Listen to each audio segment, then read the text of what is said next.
Deus viu o que eles fizeram e como abandonaram seus maus caminhos. Então mudou de ideia e não castigou a cidade como tinha dito que faria. Amém. Os irmãos podem sentar. Irmãos, a gente lê a história de Jonas, irmão, muito conhecida pelas historinhas da escola bíblica, né? Quando a gente era criança, os que tiveram uma formação cristã, os que frequentaram uma escolinha bíblica de alguma igreja, os que fizeram catecismo, aí certamente viram a história de Jonas. E Jonas, irmão, é aquele profeta que foi engolido pelo peixe, né? O peixe engoliu sem causar dano para ele. E ele viajou de peixe, né? Acho que foi a única pessoa que viajou com esse meio de transporte aí, né? Viajou de provavelmente uma baleia, um peixe muito grande, um peixe fora do padrão, e engoliu o Jonas e levou ele até o destino. E essa viagem, irmão, é uma coisa milagrosa, né? Porque existem peixes sim que podem engolir um homem, capaz de engolir uma pessoa viva. Mas seria muito difícil se manter vivo 3 dias dentro do estômago de um peixe, né? Porque do estômago qualquer que seja, porque todo o aparelho digestivo tem ácidos, né? Tem líquidos que vão digerir o que foi comido. Então, 3 dias dentro do peixe, ele só poderia sobreviver por milagre, né? Não só o oxigênio, a pressão, os líquidos estavam ali ácidos, então assim, dificilmente alguém poderia repetir essa experiência. E a gente vê que também só pode ter acontecido por milagre. O fato do peixe ter engolido ele, ter levado para a praia certa, né, tudo isso só pode ser pela mão de Deus, não tem como ver essa história de forma natural. E o profeta Jonas, irmão, ele fala de uma história de esperança, na verdade de graça, de perdão, porque ele foi, anunciou a mensagem, todo o povo daquela cidade foi perdoado, Deus prometeu destruir a cidade, no fim não destruiu. Então, foi uma obra de graça aqui que a gente vê no Antigo Testamento, a graça de Deus agindo, salvando, reconhecendo o esforço da pessoa de servir a Deus. E a gente vê na história de Jonas uma história onde Deus exerce a graça e não põe o castigo que ele havia prometido dar. Então, essa é a missão que fica aí do profeta Jonas. Irmãos, Jonas é um profeta diferente em muitos aspectos. E Jonas visto, o Luiz falou de imaginar como é que era Jesus, né? Alguém imaginou Jonas desse jeito aí. Essa é a representação de Jonas na ilustração das Testemunhas de Jeová. Né? Então, eu peguei no site das Testemunhas de Jeová essa imagem. E eles imaginaram Jonas dessa maneira, né? Uma pessoa de barba, bem no estilo do judeu naquela época. E o que acontece com Jonas, irmãos, é que ele é muito diferente e para começar, o livro de Jonas, ele não está colocado de forma cronológica na Bíblia. Então, por exemplo, a gente está vendo Jonas aqui no meio de Amós, de Daniel, de Ezequiel, de outros profetas aqui que nós já lemos, Jeremias, e ele não é dessa época. Jonas, ele foi sucessor de Eliseu. Se a gente fosse pegar o livro de Jonas e colocar na cronologia, ele tinha que ir lá para Reis, o livro de Reis. Ele não tem nada a ver com o cativeiro babilônico, que é a conversa de Daniel, Ezequiel, Jeremias, que são os profetas maiores que a gente vem lendo aqui. Jonas não, Jonas é lá de trás, se fosse colocar na ordem, ele era lá em Reis, no livro de 2 Reis, depois de Eliseu, teve o profeta Elias, Eliseu, depois da morte de Eliseu, veio Jonas. Então, ele não está na ordem ali. Outra coisa, irmãos, ele é galileu como Jesus, ele é da Galileia. Né? Ele é um profeta vindo da Galileia, assim como Jesus, as pessoas chamavam Jesus o Galileu, ele também era. Jonas era dessa região ali de Israel. E ele recebeu uma missão, irmão, muito esquisita, muito estranha para o tempo dele, porque o povo de Deus era Israel. E quem era salvo era o povo de Israel. E quem quisesse receber a salvação tinha que vir para Israel, se circuncidar, frequentar o templo para receber salvação. Mas Deus mandou ele pregar para os assírios. Nínive é uma cidade da Assíria. Até muita gente acha que Nínive era uma cidade de Israel, que ele foi lá pregar para aquela cidade que estava na idolatria, vivendo fora de Deus. Não tem nada a ver, irmão. Ele era de outro país. Nínive era de outro país. Então, não era normal um profeta de Israel pregar para uma cidade estrangeira. Não tinha isso. Isso não acontecia. Não era uma prática do dia a dia deles. Mas Jonas foi chamado. Então, veja, irmãos. Ele estava vivendo o tempo do rei Jeroboão, que era um rei mau, um rei idólatra. O povo de Israel não dava ouvidos para a palavra de Deus. Que dirá os estrangeiros? Entende? Ele foi chamado para uma missão, porque ele falou, isso aqui é missão suicida, isso aqui eu vou lá, eles vão me matar, vão me apedrejar, eles não vão dar ouvidos para o que eu vou falar. Então, esse era um dos motivos para Jonas não querer a missão que Deus deu para ele. Deus falou, você vai lá pregar para Nínive. Ele falou, vou nada. O povo aqui não está me escutando, que dirá lá, um povo estrangeiro. Eu não vou lá não.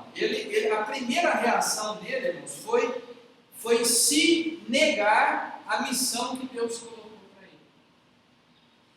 E, irmãos, transpondo isso para os nossos dias, não é difícil encontrar pessoas que fogem da missão que lhes é dada. Hoje, irmãos, é muito comum a gente pegar, por exemplo, como eu sempre digo para os irmãos, você não sabe qual é a missão que Deus te deu, então eu vou te falar, você é casado, Deus te deu a missão de continuar casado. Você é filho, Deus te deu a missão de respeitar seus pais. Você é pai, você tem a missão de criar seus filhos no temor de Deus. Está dada a tua missão. É só você ler na Bíblia que a missão está lá. Você resolveu servir a Deus e ser crente, então a tua vida tem que ser coerente com a mensagem do Evangelho, porque você não pode ser crente só na igreja e sair por aí dando cheque sem fundo, dando calote nos outros, vivendo uma vida imoral, porque aí você vai escandalizar o Evangelho, você vai dar mau testemunho, você vai fazer com que as pessoas tenham vontade de fugir do Evangelho e não de vir. As pessoas vão vão olhar para você e vão dizer assim, nossa, eu não quero nunca fazer parte disso aí, dessa religião hipócrita. Então a nossa vida, nós temos missões a cumprir. Você falou que é crente, a tua vida tem que se corresponder. Você está casado, você tem que viver bem com a esposa, com o marido. Você é pai, você tem que criar teu filho no Evangelho. Você é filho, você tem que obedecer aos seus pais. A Bíblia já deu a tua missão. Mas Deus deu uma missão específica para Jonas. Olha, vai lá e prega para Nínive. Ele falou, vou nada. Isso aí é frio, essa missão é ruim. E aí ele fugiu. Ele falou, olha, ele desceu lá no litoral, pegou um navio, irmãos, exatamente no sentido oposto. Então, por exemplo, se Deus falou para ele, vai para São Paulo, ele pegou um ônibus para Santa Fé do Sul. Entende, irmão? Negócio contrário. Quanto mais eu for para Santa Fé, mais longe eu estou de São Paulo. Era esse o objetivo dele. Pegou um navio para o sentido contrário. Só que aí, irmãos, quando a gente recusa a missão e foge de Deus, Deus, o Senhor me deu essa missão aqui, mas eu não quero, eu vou fugir, eu vou cair fora, a gente atrai o castigo de Deus, irmão. Deus, então, teve que dar um chacoalhão em Jonas. Deus teve que corrigir essa atitude de Jonas de tentar fugir e ir para o lugar errado. Irmãos, a Bíblia fala que um pai só castiga o filho que ama. Você vê uma pessoa, você vê um menino jogando pedra na vidraça aí na rua, você não para e vai lá puxar a orelha dele. Não é isso? Você não tem nada a ver com aquele menino, você deixa ele jogar pedra. Se der problema, se a polícia pegar ele, se o dono da casa sair lá e bater nele, é ele que está escolhendo as atitudes dele. Mas e se for o seu filho que está jogando pedra? Aí você tem que ir lá e corrigir ele, para o bem dele, para que ele vire gente, para que ele seja um homem, para que ele seja uma pessoa de bem, para que ele seja um bom cidadão. Ele joga lixo no chão, você manda catar. Mas você só corrige o seu filho. A Bíblia fala, Deus corrige a quem ele ama. Aí o Jonas estava fugindo, Deus falou, preciso corrigir o Jonas. Jonas, você não pode fazer isso, você não pode fugir da sua missão. Você vai ser uma pessoa melhor se você cumprir a sua missão. Você precisa dar atenção no que eu estou falando, Jonas. Então eu vou te trazer de volta para a tua missão, Jonas. Só que para fazer isso, acabou atingindo outras pessoas. Porque Deus mandou uma grande tempestade, a tempestade ia afundar o navio, e estava todo mundo desesperado, cada um rezando para o seu Deus, cada um com a sua fé, com os seus ídolos ali, e nada estava resolvendo. Eles foram lá e falaram: Jonas, você também tem que orar. Para que Deus que você serve? Quem que é o teu Deus? Ele falou: meu Deus é o Deus Jeová, Criador do céu e da terra. E Criador, é engraçado que aqui ele fala Criador do mar, né? Quando a gente lê tem esse detalhe aqui. Quando os marinheiros vão e acordam ele, eles falam assim: mas quem que é você? A quem que você serve? Aí ele fala assim, na hora que ele fala, né? Peguei onde ele está aqui. Jonas contou, no verso 9, capítulo 1, verso 9. Eu sou hebreu, respondeu Jonas. Eu adoro a Jeová, né? Já falei para os irmãos que onde está escrito Senhor, tudo com letra maiúscula.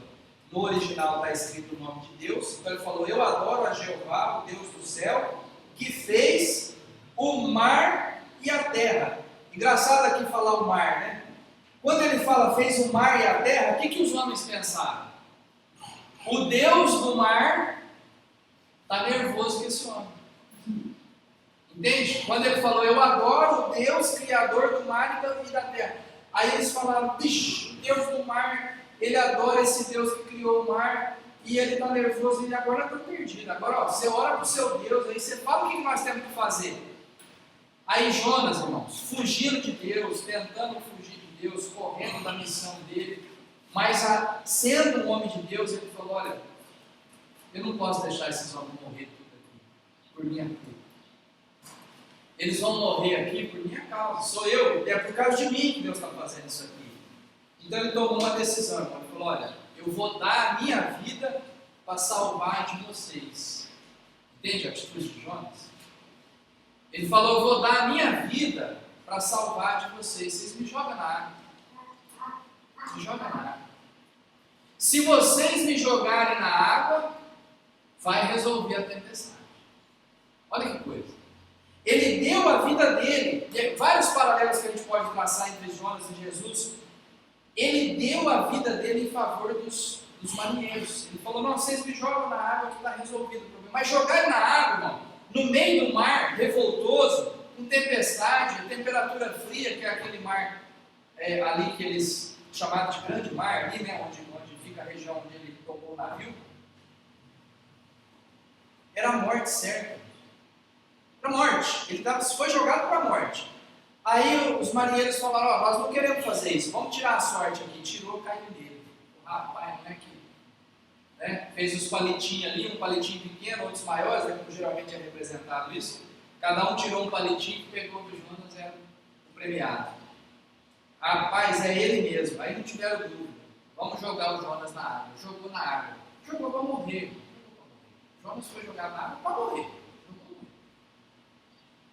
Aí lá, na água, Deus enviou o peixe, pegou o Jonas e levou para o destino. A viagem era longa, mas ele viajou de peixe e foi solto lá na praia certa, tudo certinho, para ele continuar a missão dele. Dentro do peixe, irmão, no capítulo 2, ele ora e ele cita os salmos, ele mostra que ele é uma pessoa que conhece as escrituras, e ele fala: Senhor, eu estou morrendo, né? Dentro do peixe ele falou: aqui já era, né? Desci para o abismo, aqui acabou, mas eu sei que o Senhor, a salvação a ti pertence. E ele orou e se arrependeu, viu, né? Realmente eu errei, e aqui nesse peixe eu vou morrer agora.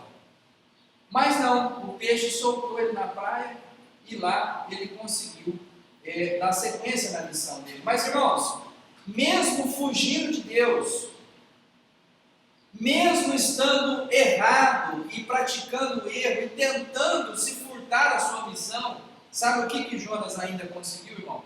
Conseguiu salvar a vida daqueles marinheiros ali. Os marinheiros se converteram a Deus. Se você ler no Jonas 1, verso 16, fala que os marinheiros ficaram com tanto temor de Deus ali naquela hora, que viram que jogou ele na água, a tempestade parou, eles fizeram sacrifício e fizeram promessa para Deus. para o Deus de Jonas. Eles se converteram, qualquer coisa. Então, às vezes, irmão, a gente está fugindo da nossa missão, mas não é por isso que a gente não tem uma palavra boa, que a gente não pode agir, que a gente não pode falar para as pessoas. Às vezes, irmão, a gente vê, eu já comentei isso com os irmãos, às vezes você vê uma pessoa afastada de Deus, você vê uma pessoa na rua, na bebida, afastada de Deus, aí você chega nele, você vai falar alguma coisa do Evangelho, ele cita um salmo de cor. Você já viu isso? Você pega uma pessoa, ele está bêbado, mas ele sabe, irmão, o que é certo e o que é errado. Ele está longe de Deus, ele está longe da missão de Deus, mas ele está ali, irmão, sabendo o que é o certo, sabendo que o caminho que ele está agora não é o melhor, sabendo que ele está fugindo de Deus, mas infelizmente, irmão, ele está naquela condição. E Jonas estava desse jeito, mas mesmo assim, a vida dele, o jeito dele, ele falou: não, faz o seguinte, para não afundar esse navio, para vocês tudo não morrer, eu estou com pena de vocês, aí o problema sou eu, me joga na água. Eles jogaram, a tempestade parou, os homens falaram: rapaz, esse Deus aí que eles servem é o Deus verdadeiro, não é possível. Já fizeram sacrifício, nós vamos fazer promessa com esse Deus, nós vamos servir o Deus de Jonas, porque não é possível, esse Deus é muito poderoso. Parou a tempestade. E a gente, irmão, às vezes, como Jonas, alguns de nós também se afasta de Deus, fica longe de Deus, quer fugir da missão, mas Deus está lá trabalhando, mandando tempestade, dificultando a sua vida ali onde você está, para que você reconheça a grandeza de Deus e volte para trás.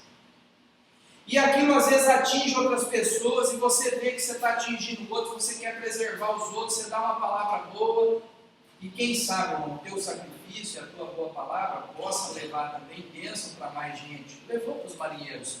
Acabou que o drama de Jonas serviu de testemunho de conversão para aqueles homens. E finalmente Jonas tem uma segunda chance. Nós lemos Jonas capítulo 3, começa assim: pela segunda vez o Senhor Deus disse a Jonas. Então veja, ele teve uma segunda chance de cumprir sua missão. Às vezes você não é de primeira que a gente consegue cumprir o que Deus tem para nós. Você tropeça, você cai, você tenta fugir, você não está pronto verdadeiramente para cumprir aquela missão, mas aí Deus insiste com você, manda um milagre na tua vida para te chacoalhar, e aí você, na segunda tentativa, Jonas se levantou, foi para a cidade e anunciou a mensagem de Deus. Não foi de primeira. Na primeira vez que Deus tocou o coração dele, a reação que ele teve foi de fugir.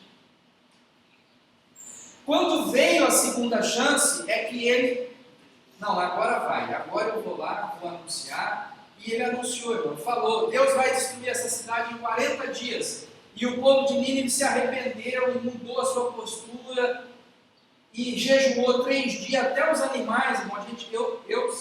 Particularmente, eu nunca vi isso aqui, irmãos. Nunca vi alguém botar até os animais para jejuar. Eu já vi muito irmão que jejua aqui, né, que jejua em casa, põe a casa inteira para jejuar, a família inteira jejua o dia inteiro e tal, mas 3 dias, todo mundo, até os animais, é uma atitude que você vê que eles realmente estavam focados ali em obedecer a palavra de Deus e se converter dos seus maus caminhos. O verso 8 fala, 3 verso 8, que é não só fazer o jejum, mas se converter dos seus maus caminhos e das suas maldades. Teve um efeito tremendo. E a Bíblia, irmãos, fala que Nínive era uma cidade grande. E na leitura essa semana, né, nós estávamos lendo e até admirou, né, o João Vitor falou: nossa, 120 mil pessoas. Irmãos, 120 mil é muita gente, né? É muita gente. Os padrões antigos, então. Para os padrões antigos era uma metrópole, é uma coisa de louco, né? 120 mil é uma catanduva, né? Se você for pensar, uma cidade enorme, né? Você não pode nem comparar com Cedral, com Onda Verde, com Granada, aí, né? Era uma cidade monstruosa, e ele chegou lá, pregou, irmão, o rei se converteu todo mundo. Então, com esse reconhecimento, com esse arrependimento dele, antes de chegar nos ninivitas e nos marinheiros, a obra de Deus na vida dele, ele que ia fugir, ele que ia sair do plano de Deus, ele que se recusou a cumprir a missão de Deus, ele que estava errado, e nesse momento afastado de Deus, ele se refaz, ele se arrepende, ele volta a falar com Deus, orar, buscar a Deus, falar: Deus, agora eu morri, então estou entregando a minha vida para ti. Deus falou: não é isso, espera aí que eu vou te pular, você tem uma segunda chance. Aí teve a segunda vez. Uma pessoa que vai com Deus, uma pessoa que tem intimidade. O coração dele, exatamente. Aí Deus deu a segunda chance para ele. Olha, segunda vez, no capítulo 3, segunda vez o Senhor fala com Jonas: ó, Jonas, vai lá e prega para Nínive. Opa, agora ele foi. E aí ele vai lá, irmãos, e cumpre a missão. Irmãos, aí ele salva a vida de uma metrópole. Porque, irmãos, Deus se irritou com Sodoma e Gomorra, mandou chuva de fogo do céu e acabou tudo. Mandou o anjo avisar, mandou a família de Ló conversar, tentou, mesma coisa, não rolou. Veio chuva de fogo e matou todo mundo. 2 cidades, Sodoma e Gomorra. Aí Deus se irritou com Nínive. Ia também ter uma destruição, irmão, mas aí mandou o profeta Jonas. Diferente dos anjos que foram em Sodoma e Gomorra, Jonas pregou, o povo tudo arrependeu, o rei desceu do trono, botou uma roupa de qualquer jeito, uma maltrapilha, todo mundo falou: não, nós não somos ninguém, Deus é que é Deus, Deus tem misericórdia de nós estamos jejuando, não faz isso não. Aí Deus voltou atrás. Não tinha causa perdida em função do Jonas, que é uma pessoa difícil, e não tinha causa perdida na cidade de Nínive, que estava fora do caminho de Deus, e Deus reverteu o castigo que ia ser dado. Irmãos, olha que coisa fantástica. E aí, irmão, Jonas certamente se sentiu um grande homem que salvou 120 mil pessoas? Não, irmãos. Jonas ficou chateado, irmão, porque ele falou assim: eu sabia que o senhor ia fazer isso.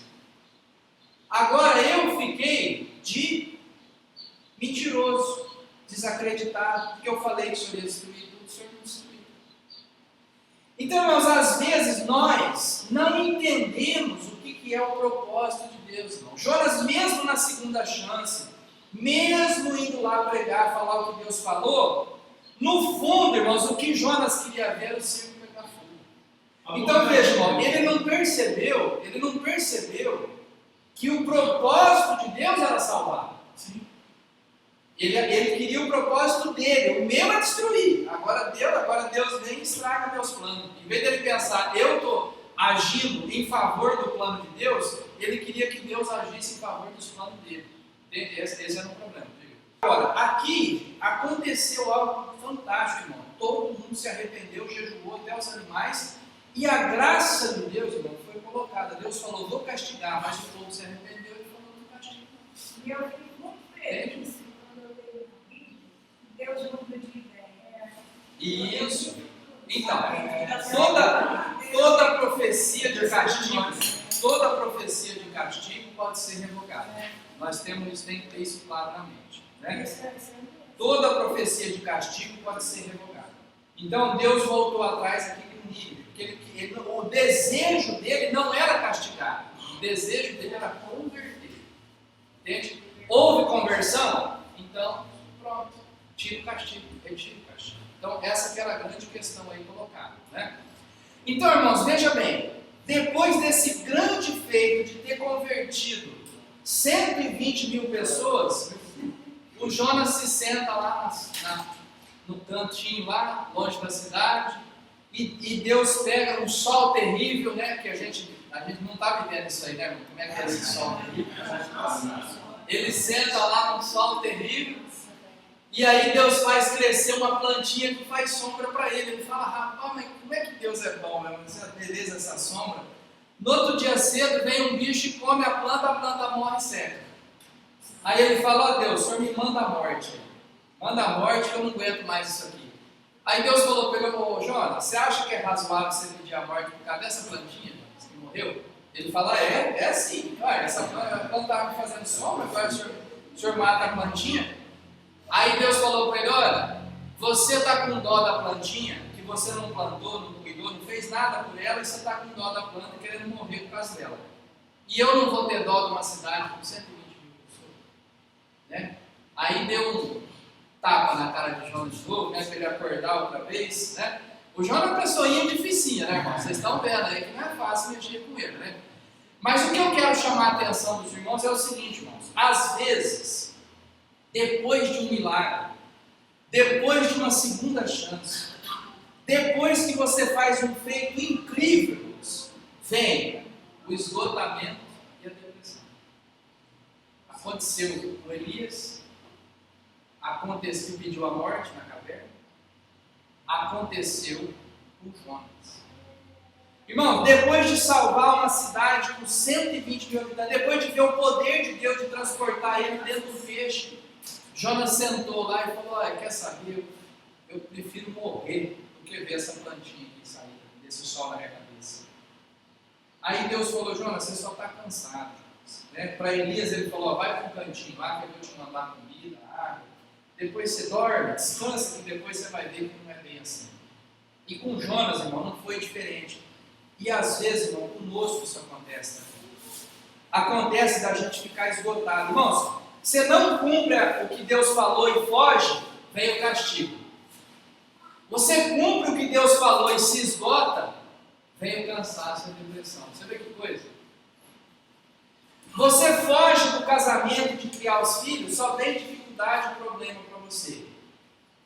Você fica no casamento e cuida dos filhos, você se esgota e entra em depressão. Não é interessante? Só para nós ter condição de imitar. Então, irmãos, nós não conseguimos fazer as coisas, nós somos imperfeitos. Nós somos simples humanos. Nós somos simples humanos. Seres mortais. Quem é o homem mortal para que se lembre dele? Nós temos que entender, irmão, que nós temos limitação. Que tudo tem limite. E aí, irmãos, esse homem cheio de defeitos, cheio de problema, que Deus dá a segunda chance, mesmo assim, ele vai, ele entra em depressão se deu certo, ele foge se der errado. Esse homem complicado, irmão, chega Jesus e fala: olha, o grande profeta Jonas vai ser a medida aqui para vocês. Ele menciona o sinal de Jonas, conta a história de Jonas. 3 dias e 3 noites. Assim como Jonas ficou 3 dias e 3 noites no ventre do peixe, o Filho do Homem vai ficar 3 dias e 3 noites na sepultura. Irmãos, Jonas conhecia os Salmos e Jesus conhecia o livro de Jonas. Entende? Não sabia do que ele era capaz. Deus sabia: esse homem pode salvar a cidade. Jonas não acreditava nele mesmo. Ele não acreditava nele mesmo. Entende? Irmãos, Jonas, para Jesus, foi um grande profeta, mas Jonas para ele mesmo: quer saber, Deus, me manda a morte, aí eu não aguento esse sol. Entende? E Jesus falou: não, Jonas foi um grande profeta, um homem de Deus. Mas não, mesmo com as falhas dele, mesmo Deus tendo que repreender ele, mandar castigo nele, segurar ele da depressão. Gente, era um homem de Deus. Só que a gente, irmão, a gente quer super-homens, a gente quer pessoas maravilhosas, você quer um anjo igual de você, quer ser você mesmo um anjo. E Jesus fala: olha, vinde a mim todos que estão cansados das suas pesadas cargas, eu vou dar descanso para vocês. Irmão, a vida cristã é cheia de pesadas cargas, de problema, de dificuldade, de luta, irmão, de momentos que você pensa em desistir. Irmão, ter uma família é um negócio difícil. Se manter casado é um negócio difícil. Tem hora que dá vontade de você largar a mão de tudo. Criar um filho é difícil, irmão. Tem hora que dá vontade de você largar a mão de tudo. Ter um serviço, irmão, é difícil. Tem hora que o chefe te enche de tal maneira que você tem vontade de pedir as contas. Ter uma empresa, ter um negócio é difícil. Tem hora que dá vontade de fechar tudo e arrumar um emprego. Tudo é difícil. Vem o calor, quer matar as plantas, dá vontade de abandonar tudo sem correr. Vem o frio, mata tudo com a geada. É difícil, irmão. É difícil. Só que Jesus falou: vinde a mim todos que estáis cansados. Irmão, nós só podemos vencer isso, irmão, pela graça de Deus, através de Cristo Jesus. Nós só podemos vencer, irmão, através da fé. Nós só podemos vencer com a ajuda de Deus. E aí, irmãos, a gente vem para a igreja e muita gente pensa que quem vem na igreja é perfeito, é santo, é imaculado, tem uma rodelinha aqui em cima da cabeça e ele, onde ele toca, tudo cura e tudo resolve. Irmão, nós não somos nada. E a gente não vem na igreja porque nós somos perfeitos, já alcançou a glória e nós, se vier aqui Jesus, nós já sai subindo aí. Não é isso, irmão. Nós estamos aqui, irmão, buscando a graça de Deus para cumprir nossa missão. Amém. A gente está aqui para ver se houve uma palavra de ânimo, para ver se houve uma repreensão que corrige o nosso caminho, para ver se meditando na palavra de Deus a gente cresce, para ver se a gente pega a fé, irmão, e se espelha na atitude de outro irmão, na fé do outro irmão, no conselho do outro irmão, no conselho da palavra de Deus, para ver se o louvor entra na nossa mente, aquela música fica a semana inteira tocando no nosso coração, para ver, irmão, se nós recebemos ajuda para cumprir a nossa missão. O Jonas, irmão, ele precisava de ajuda para cumprir a missão dele. E Jesus, irmão, ele fala, Jesus também teve apoio, irmãos, a oração de Jesus no Getsemane é o seguinte, irmão, ele fala, olha, Senhor, se possível, passa de mim esse cara, irmão, a gente tem que entender isso. Jesus falou, olha, o negócio aqui está difícil. Jesus falou, olha, Deus, tudo bem, eu vou lá cumprir a missão que o Senhor falou, mas tem jeito tem outra alternativa, tem um plano B aí, porque esse aqui está difícil. E aí, irmãos, a gente às vezes fica esperando perfeição, a gente quer um anjo de Deus, a gente fica esperando perfeição da esposa, a gente fica esperando perfeição do marido. Você quer ter filhos perfeitos? Ah, o seu menino ele vai jogar pedra na casa do vizinho, você pode esperar. Subir na conta. Vai subir na conta. A gente quer perfeição, irmão. Você vai vir na igreja, o irmão vai pisar no teu carro, vai falar uma palavra que te ofende. Irmão, você tem que ver que nós todos estamos dependendo da graça de Deus, irmão. Você tem que ter isso claro na mente. Aí a gente tem que exercer o perdão, você tem que ter paciência, você tem que ir em casa meditar na palavra de Deus, porque senão, irmão, ninguém vive em conjunto, ninguém vai ter família, ninguém vai ter emprego, ninguém vai ter igreja. A gente tem que ver que todo mundo em volta de nós são pessoas imperfeitas, pessoas que não são capazes de exercer a perfeição.